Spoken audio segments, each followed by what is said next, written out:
De acuerdo a personas con las que yo he platicado sobre el caso de Karime Macías, no exagero cuando digo que era la que mandaba en tiempos de Javidú.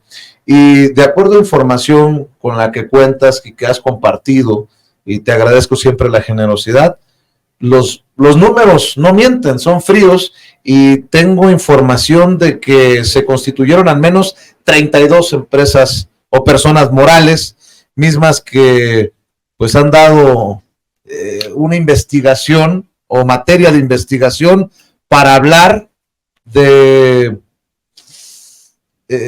224 millones, más de 224 millones que estarían en juego, ¿no? Que serían parte de esto que se le achaca, se le menciona, se le imputa a Karime Macías Tubilla, la que fuera la primera dama de Veracruz y que hoy no sabemos si es ex o actual esposa. Muchos consideraron que era una movida legal de divorciarse de Javier Duarte, ya que estaba en desgracia tras las rejas. Así que estamos hablando de un dineral y no sé si vayan a seguir saliendo millones después de que le rasquen más las autoridades. Sí, hay que aclarar, Vicente, la acusación penal contra ella en este momento, por la cual se le libró orden de aprehensión, son 112 millones. Pero estos datos que tú estás dando son datos del expediente que tiene la Unidad de Inteligencia Financiera, que en realidad no son 112 millones, como bien dices. 112 millones está la denuncia penal, pero aquí se le van a cargar una vez que llegue al país, que sea extraditada de Inglaterra, que entre a prisión porque tiene orden de aprehensión. Entonces van a empezarle a sumar otras cantidades y otras cifras que podría por lo menos, Vicente, duplicar la cifra y alcanzar los 224, 225 millones de pesos iniciales. Y como bien dices, puede seguírsele sumando por todos los delitos que cometieron su marido o su exmarido, se divorció, y ella. Es importante esto mencionar porque ella era la presidenta del DIF del estado de Veracruz y a través de esta posición ella creó 32 empresas fantasmas junto con un grupo de cómplices, empresas fachada, para simular contratos, obras, servicios para el DIF, es decir, para la atención de los niños desprotegidos de Veracruz. Y lo que hicieron fue desviar ese dinero. Tenemos información, tenemos un diagrama con todas las operaciones que realizó, que es verdaderamente escandaloso.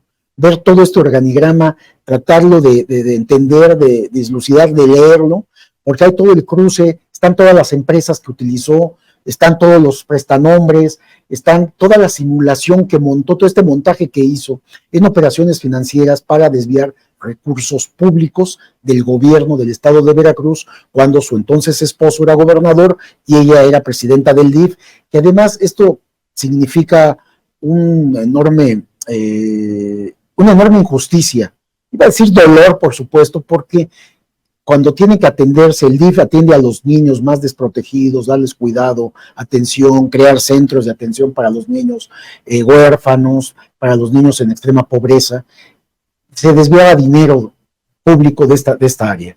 Y esto causa más dolor y más injusticia. Que ella podría, una vez que sea extraditada, Vicente, podría tener una sentencia mayor a la que tuvo su marido, de 10 años. Fíjate que estaba leyendo que Karime Macías Tubilla, como bien señalabas, como esposa del exgobernador, como primera dama, presidía el patronato del sistema DIF veracruzano. Y en esta investigación, en este expediente, se habla de que una vez que los recursos fueron recibidos en las cuentas bancarias de las empresas fachada, fueron entregadas a otra serie de morales, que de igual manera los dispersaron para finalmente ser depositados en paraísos fiscales. Y el equipo de producción está haciendo un esfuerzo por mostrar este diagrama, este mapa de las presuntas corruptelas, pues sí, hay que decirlo así con todas sus letras, de Karime Macías al centro de esto.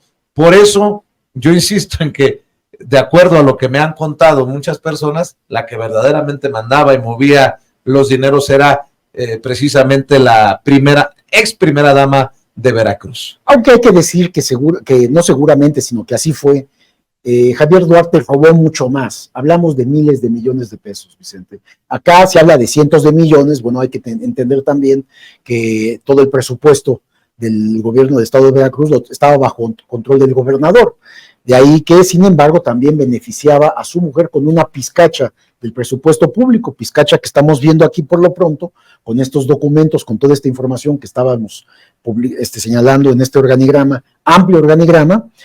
Hablamos de casi 225 millones de pesos. Y esto que tú comentabas de cómo brincaba el dinero de empresa a empresa, primero empresas fantasma, empresas fachada, que solo eran de membrete, para hacer contratos de servicios para el DIF local de Veracruz. Entonces se otorgaban los contratos, salía el dinero, de esas empresas brincaba a otras empresas, a otras personas morales, a otras empresas, y de ahí a otras. Es decir, había una triangulación de fondos, porque ¿qué es lo que querían hacer, Vicente? Ocultar el origen del dinero. ¿Y esto para qué? Pues porque era dinero sucio, producto de fraudes y corruptelas hacia el interior del gobierno del estado de Veracruz, concretamente el DIF del estado. Y entonces ocultar el origen, y aquí se configura un delito grave, que es el delito de lavado de dinero, además de fraude, lavado de dinero, triangulación de recursos para ocultar el origen de los fondos públicos. Estamos ante otro esquema de los que ya hemos hablado, ¿no? Sí, tipo estafa maestra, tipo estafa siniestra en Hidalgo, este tipo de situaciones, ¿no? Que se presentaba casi en todos los gobiernos estatales, Vicente. La creación de empresas fantasmas en las últimas 3 décadas, yo te diría, fue algo que se explotó mucho en los gobiernos estatales y en los gobiernos federales, del PAN y del PRI.